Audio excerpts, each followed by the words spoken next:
how to hide story highlights on Instagram from someone.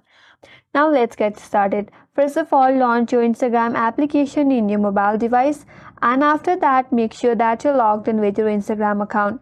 Once you get to your home page, now navigate at the bottom right corner. From there, tap on your profile icon. That will take you to your profile page. Now from here again, navigate to the top right corner, then tap on three-line icon.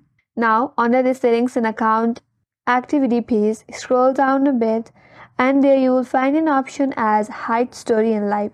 Tap on that. From here again, tap on hide story in live from.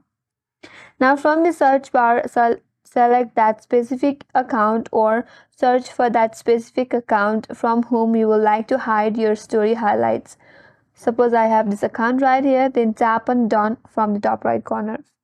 After you do that, that account will not be able to view your story highlights. Now let's see. Suppose I will switch back to my next account, and from here I will search the previous account that I have recently hidden this story from.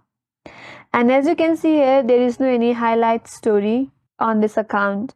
So that was the way to hide your story highlights in Instagram. And that's all for today's video. Hope this video was helpful, and if you're new to our channel, make sure to subscribe, like, comment and hit that notification bell icon. Thanks for watching, and I will see you on next video.